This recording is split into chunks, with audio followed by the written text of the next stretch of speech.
Strap in, maniacs, because today on Killer Tube, I'm talking to a man who deals in nothing but sonic violence and nihilistic firestorms. Sam from Werewolves is here, and his band has been hammering the Australian metal scene like a war machine on speed. Their brand new single, Fools of the Trade, is a Molotov cocktail lobbed straight at the heart of the scene, and it's just the opening blast from their upcoming album, The Ugliest of All.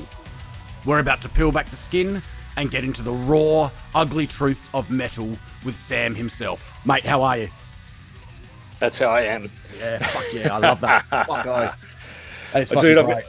I'm exhausted. It's just like an assembly line of brutal death metal work, like leading up to this release. I swear to fuck. Like today's the easy day. Thursday's sort of like I've sort of asked Dicey to like work me like a bitch leading up to the release, and like he's I kind of forget what that guy's work ethic is like. Cause like yeah, there's some jam days in, but it's one of them good problems. It's when you've got an album coming out and everyone's like, oh fuck yeah. Yeah, hey mate, that's the problem there. It's a good problem to have when people want to speak to you about what you're doing. So yeah, always a good time. Now, mate, Fools of the Trade starts with like brutal anger almost at the scene.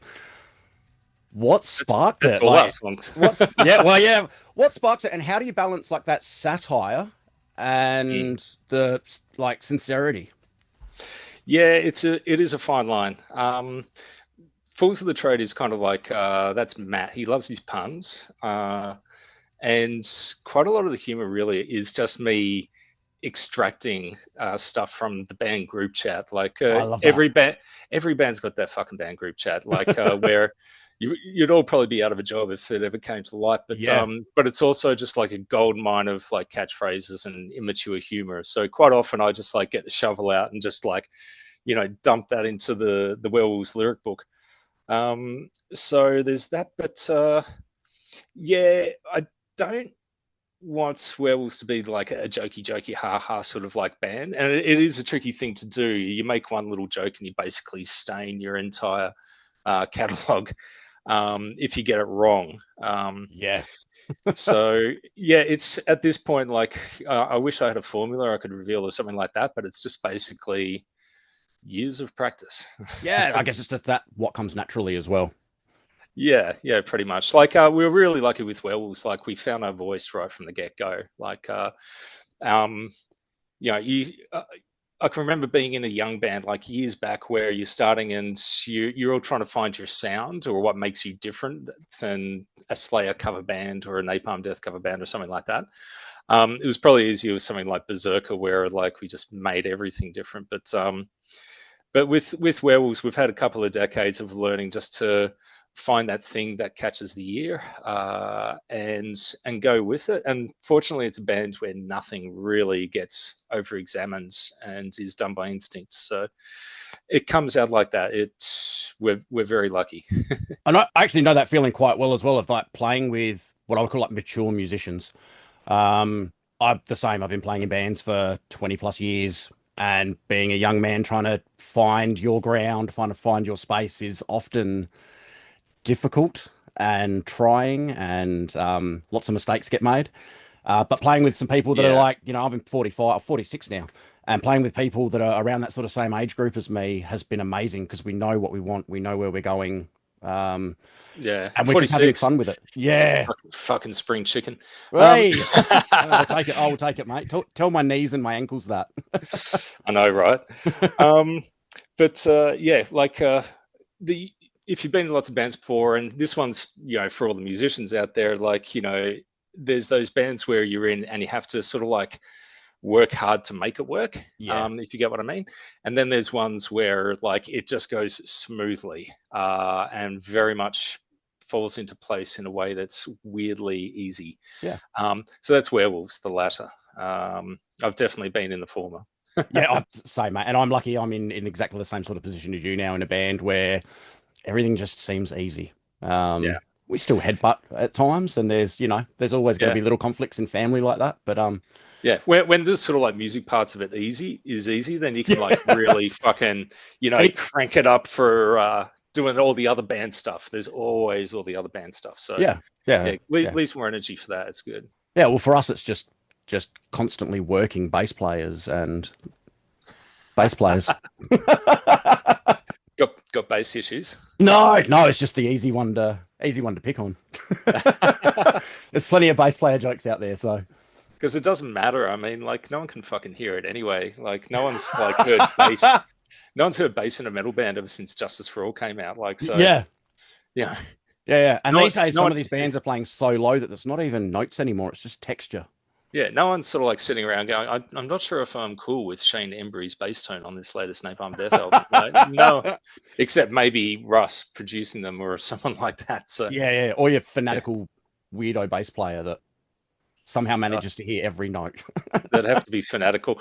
Yeah. Funny thing is, I think we're entering a bit of a new age at the moment. Like I chat with Luke Berserker a fair bit, and he fools around a lot with AI, especially AI and stuff like Pro Tools. Yeah. And he showed me like a tool the other day where he can take a recording and then extract like the individual instruments out of it. Yes. Yeah. Take all your individual stems out. Yeah, so like suddenly I was like, oh shit, well give me the bass lines to Blessed Are the Sick from Morbid Angel. I want to hear what he was doing there, and you can not only hear it, but it's like I remember they used to do approximations of this a few years ago. You could sort of like hear it, but now you can not only hear it, but the performance Isolate and it the completely. tone. Yeah. Yeah, and the tone. It's like, wow. So I think we might actually be entering a new age where, yeah, I'm going to actually have to get it right and write some bass lines. Yeah, there's no hiding anymore. Yeah, Yeah. good thing. Harder thing, but a good thing. Yeah. Our bass player had one of his pedals could die at practice last week. And he was so bummed, not because of he was like, I love that fuzz tone, but that fuzz hides all of my mistakes. So, If you want to tell us something that make him feel better, I played an entire show, Berserker Days, like supporting Vader one time, and I'd forgotten to turn my bass amp on. No, and no one could tell until right at the very end, I think, where it was like, thank you, good night, da-dung, and I couldn't hear a thing. Hey, did you have a good show though? Was it fun? Oh, it was the best show I've ever played. Yeah. Oh, I love that. And we could probably talk about all these little stories for hours. Like, yeah, people in bands have stories. Mate, Oh, yes.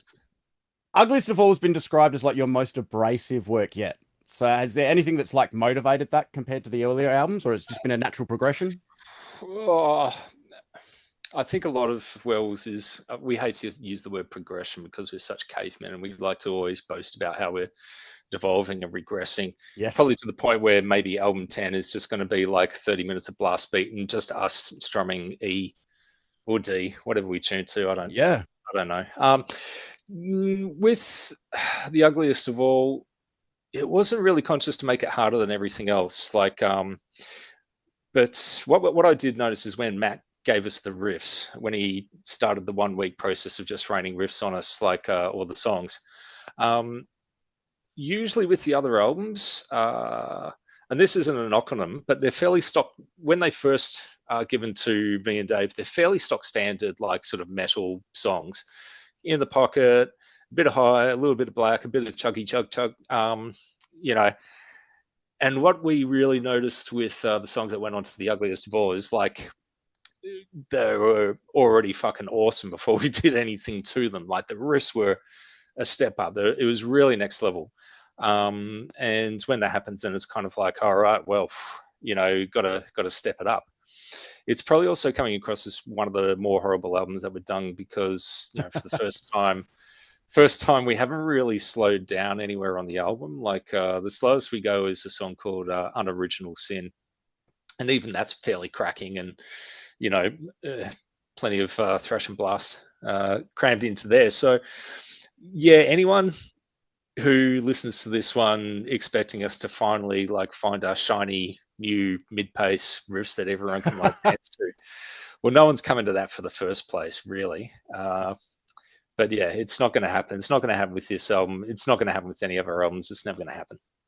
Hey, I love that though. Like the speed and aggression is where it's at for me. And that's Yeah. what I'm looking for, especially when you're seeing a band play. Like sometimes recorded bands, you'll listen to a song and go, this is great, but then you see it live and it just doesn't have that energy and punch that you need. Yeah, Dave and Matt are really like careful about sort of the speed that we do. anyone who knows our other bands knows that we can definitely go a lot faster.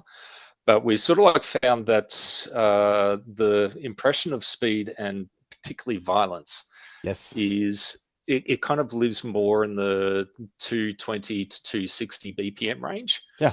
And once you sort of like go up and outside of that, you are playing blisteringly fast, and it sounds insane on albums. But two things are: one, it gets really tired really quickly.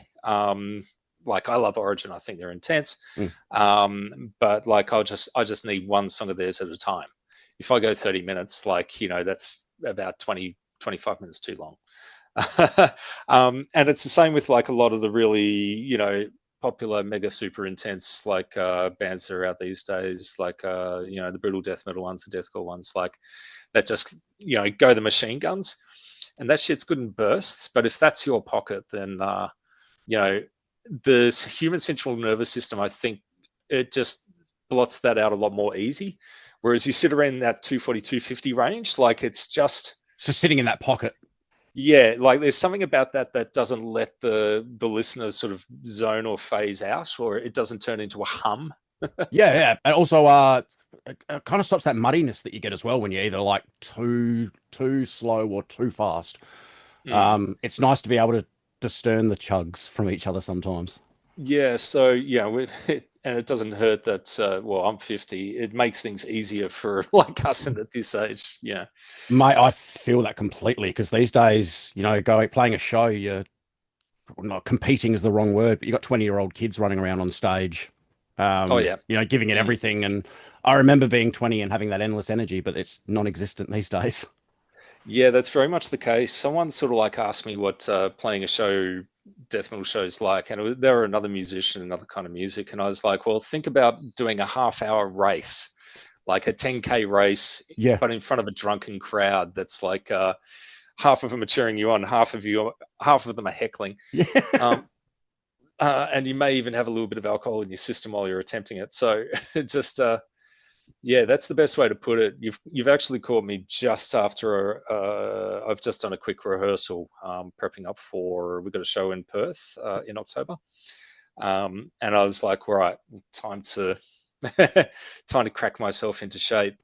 But for anyone wondering, like, pretty much that's every week. There's not a week that goes by at this age where you don't practice or you're not doing some fairly serious exercise. And a lot of that, the reason for that for me largely is so I can keep playing shows. And the day we stop playing shows is the day I'm so fucking wide I don't even fit in this webcam. I'm the same, man. They're gonna have to pull me off stage dying before I'm gonna want to get off. So now do you find now, I know for myself, I have to warm up like a good hour before we go on. I'm backstage and I'm stretching and I'm doing vocal warm-ups because if I don't at my age, it's not gonna bode well. I'll get halfway through and start to die. Yeah. Are you the same? I don't go mega hard with the warm-ups. Like there's a little bit of bass playing, there's a little bit of vocal. Probably the thing I do the most is and this is so fucking unmetal, cups of tea. Cups of tea or hot water. They really It's my trusty thermos that I have at every show. This has always got hot tea in it ready to go. You know it. It's for anyone that hasn't done that before, it just gives you an extra few tones down, keeps you raspy. The voice doesn't go to shit. I had a scare like back around 2016, 17, where my voice went to shit and I couldn't talk for a few years. Oh wow. Yeah. And I'd seen one, throat specialist who was apparently really good. And he was like, oh, you got vocal nodules. You've been doing too much death metal. Repent. That's it for you. Just do voice exercises from now on and cross your fingers, but give it up. And voice exercises did nothing, although I was doing them quite often. And then eventually, a couple of years later, I got around to the second opinion who was like, oh, you've just got some warts on your vocal cords. Let me cut them off. Off they went, and suddenly voice is back, and I can, I can again. So yay! Did it change your voice? A little. The funny thing was, it was a little bit deeper and crispier, I think. before the operation.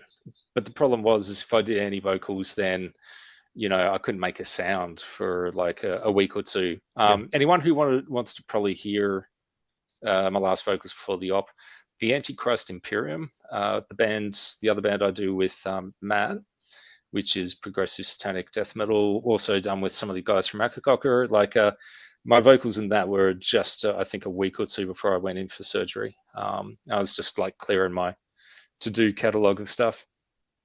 That's awesome. So it's interesting how it can change your voice. Yeah, I know I had a friend of mine. There's a band called Embodiment 1214 from Adelaide. Darren, their singer, very similar sort of situation, but he couldn't do high vocals anymore. But he could do lows, yeah. like he couldn't do.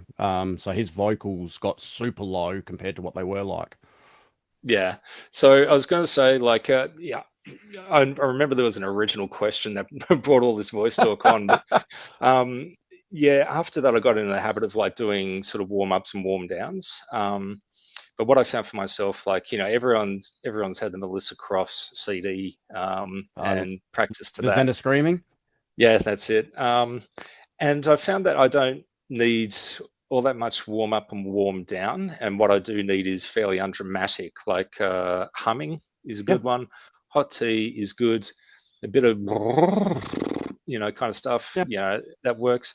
And before going on and coming off. But the most important thing is just to do a few light vocals before going on, just to sort of like break through the crust and get down to the crunch. Yeah. I love that Melissa Cross reference as well, because I still use some of her techniques for my warm-ups. The Migi Monkeys, I think she called it. Yeah.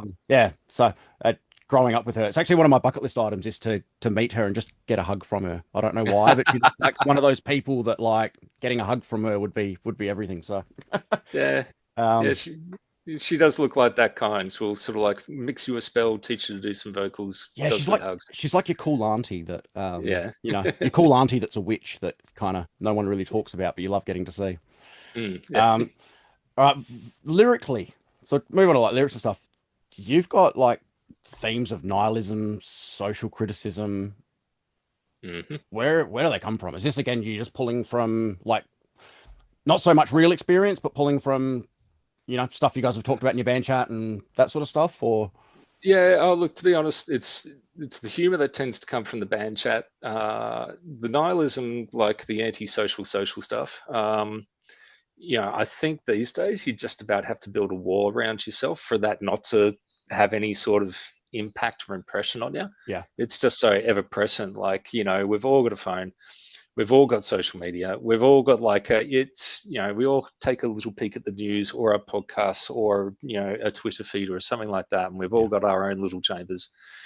And, I think a lot of the nihilism or anger comes from those moments where you just like step outside of your like little pool and you just kind of like see some of the other shit that's going down and how people are talking or thinking or acting. I'm being purposely vague here because like I am very well aware that, with the albums that we put out and the song titles and stuff like that, there's a lot of people on both sides who are like dead set convinced that I follow them on whatever their issue is and, are usually slightly devo when they find out that's not the case. So, I try and sort of just keep a little bit of a lid on that, but I've always, I don't know, I've never really done that many happy lyrics. It just doesn't go with the music. Senseless, which is like a solid project I do, like happy stuff finds its way into there. But I found like the last time I did an album of that, even trying for happy, just ended up like misery half the time.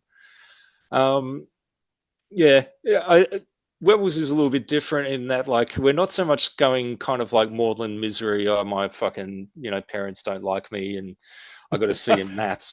It's not that sort of stuff. Like it's more kind of aggression than misery, like aggression. I wouldn't say there's any angst there at all. It's it's there's a few splotches. Yeah, there's a few splotches of it. Like normally suicide is kind of like an angsty sort of subject, but we've got a song called Skull Battering. Like we've got a single out for that already for anyone that just can't wait for next week. But like That one's about suicide, but when an entire country decides as one to up and kill themselves. So I love that. yeah, slightly ever so over the top, but Werewolves has always been kind of more like that New York hardcore. We're going to like make you cry and bleed, Yeah. sort of thing. That's what we do. We don't do angst. And you've got one of my favorite lyrics ever, and it's a phrase I say often. Uh-oh. Um, Fucking nerds. I love that. I love that. I'm big on that though. So many. I remember what it was like 20 years ago before social media, and like running around town with a bloody roller sticky tape and posters and flyering and going into the city with flyers and stuff. These days, it's all online. It's all in your face. Yeah. Yeah, that fucking nerds one. Like, was there a meme going around of some like little fat kid sort of in corpse paint at a party, like sort of with his drink, just dissing on everyone else, going "fucking nerds"? Yeah. Yeah, I think I ripped it from that. But the general vibe is, we love elitist gatekeeping fucking people who are holier than thou. Like, I love people who are like, name me 3 songs from that fucking t-shirt. I love them. They're dickheads, but I love their pure idealism. I think there's something about being an Aussie as well, about having your dickhead mate. Yeah. Yeah. And here's the thing as well, we're all metalheads, and if you're a metalhead, at some point, and if you say no to this, you're fucking lying. At some point, that was you. You were like the elitist, like going, well, what, you're listening to Lorna Shore? Yeah. Poof. And just being an asshole. Like, Yeah. so we all grow past that, but this is like, we harken back to that vibe. While sort of keeping it just in that narrow range where no one's going to come straight out and cancel the fuck out of us. Hopefully. Yeah. I cop it a bit for some of my music choices. So, oh, go on, tell me. One of my favorite artists, or Prince is my favorite artist ever. Name 3 songs. The 3 Purple Rain. I could keep going. But mostly I love Sleep Token. I'm unashamed about it. I think the production and everything on it is amazing, and as working in having a studio myself, yeah. Sorry, no, go on. No, I like it. But yeah, I cop a lot for that from some of the lads in the band, so I don't care. Yeah, it's like they're a weird one. You know what? I don't think I've listened to a single song of theirs, and it's crazy because I know they pack out like, what was it? Was it one of the Orange Arenas in England? They fucking went and rammed that, and I think I saw Will Ramos like on that, the charismatic voice, like doing a Sleep Token like vocal cover, and so I'm like, obviously this is the bit of my life now where I'm too fucking old. Anything that's interesting, new, or good, I'm either not aware of, or I hate, or if I'm become aware of it, I fucking hate it. Well, the thing with Sleep Token, it's Drake with drop A guitars occasionally. It's very mainstream radio pop, with some very, very heavy guitars occasionally thrown in. I can see why it's not everybody's cup of tea, but for me, it's the production side for me. Yeah. It's like I saw him and I was just kind of like, has everyone moved on from Zeal and Ardor already? Yeah. At the end of the day, it's all just the Deftones rehashed, really. That Deftones don't do anymore. Yeah.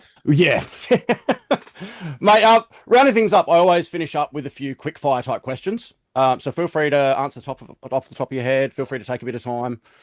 Pretty basic stuff though, but the first one is always the hardest for someone in a band to answer. Who's your favorite band? Morbid Angel. Oh, fuck yeah. Favorite Aussie band? Oh, fuck. Ever Damaged. I know they're not around anymore. But when they were around, it was early 90s, and when Jamie was on vocals, they're untouchable. Yeah, awesome band. They're also too crazy to survive. But yeah, they're the best. No, that's awesome. Do you have a favorite non-metal band? Now that's definitely a tricky one. I got a ton. I listen to a lot of Ziggy Ross. That's awesome. Yeah, and that's not particularly unusual for like metalheads. Like, back in the early 90s, it would have been something like Alice in Chains, but like, even though they're a bit metal-ish. But Yeah. these days, Ziggurat, and just because, when you're around this age, like, life's a bit fucking real. Yeah. Uh, you know, what was it that we were worrying about in the 90s or the 2000s? Oh, like, fuck, I might lose my job and have to find another, like, $30 a week place to rent. Like, Yeah. um, oh no, sort of like, Bill Clinton jizzed on someone's fucking dress.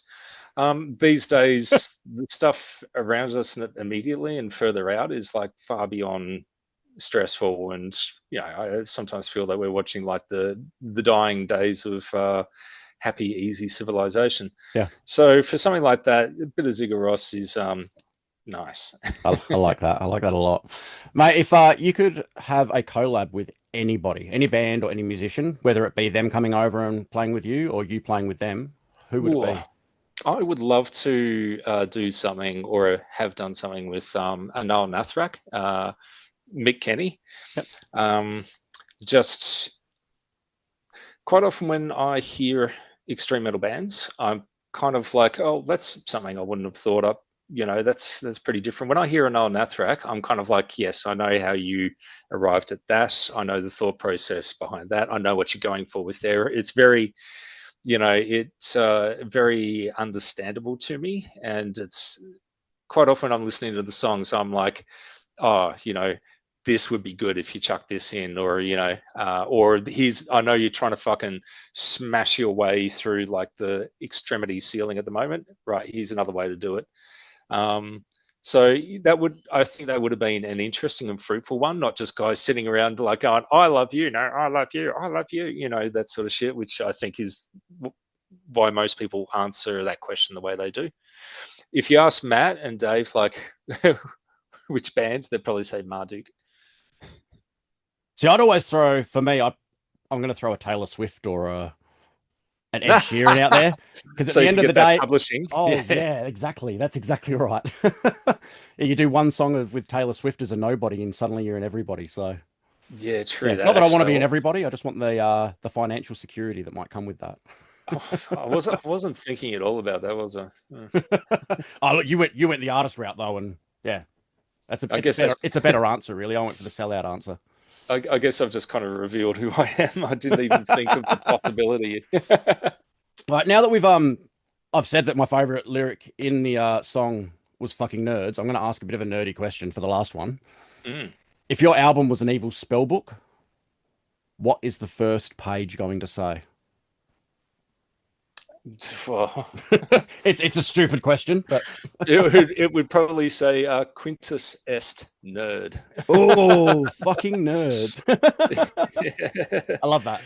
um, yeah, nah, that would probably be it. It's funny you say that because we've just finished working on our second Faustian album, which is a black metal band that's currently getting the mix. So we're there's been like a solid, I guess, year of just having to read up spell books and get into magic and shit like that, just so the lyrics are slightly more authoritative than I guess the usual HP Lovecraft shit. Yeah, it's when you need to find maybe your local witch to get her to proofread some stuff.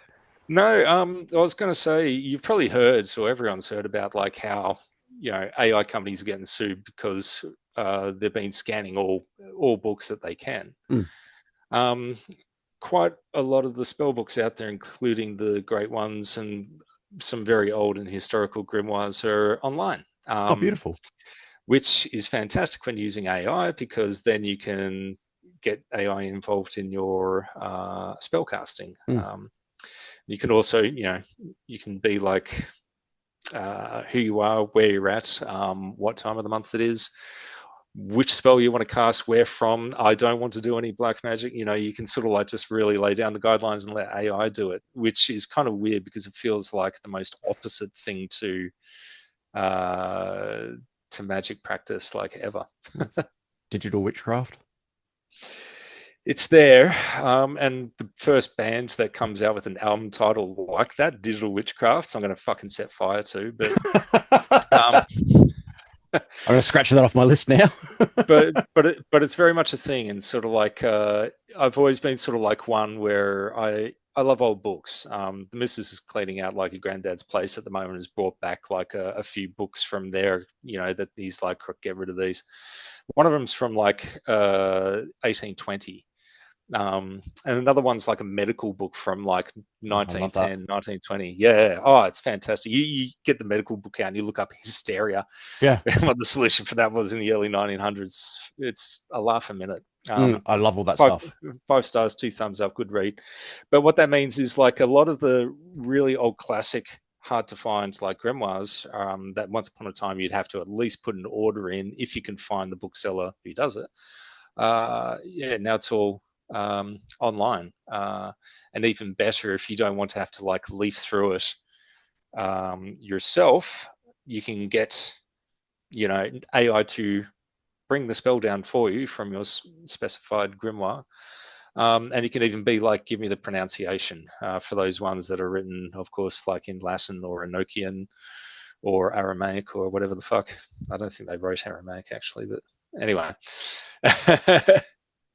It's really interesting, actually. It's got my brain going because then you could get the computer to speak and speak it correctly, the text as well. Yeah, the first Castian album had a song on there, "We Come as Angels," where a lot of it was written in Enochian, and I was just fucking around, like trying to approximate like the pronunciation. You can like look up places like where it will drill you, but that's like a few days or a week of like learning and practicing and then writing things out phonetically. Whereas, yeah, AI, you can just be like, don't give me the literal words, just I'm a native English speaker, Australian, give me the phonetics. Mm. So, yeah, like, for those that believe in magic, I think AI has revolutionized that space. Whether anyone's going to get in there and avail themselves to it, don't know. And if you also believe in that sort of stuff, as well as the potential for really making some bad mistakes on it, I guess that door is massively swung wide open as well. Yeah. So who knows? Maybe that describes a bit of the world we see. Yeah. My brain is it's going now. I think I'm going to jump in and do a bit of reading and research myself now on it. That's awesome, mate. Thank you so much for coming to hang out over on the Killer Tube today. Have you got any new album? Is what, 10 days away, the 19th? Yes, so I was going to say we are talking right now exactly 10 days before the album comes out. So it is out on the 19th of September, Yes. back on Black Records. So that will be worldwide. It's called The Ugliest of All, and fuck me, it is. It's our 6th album on March to 10 albums in 10 years.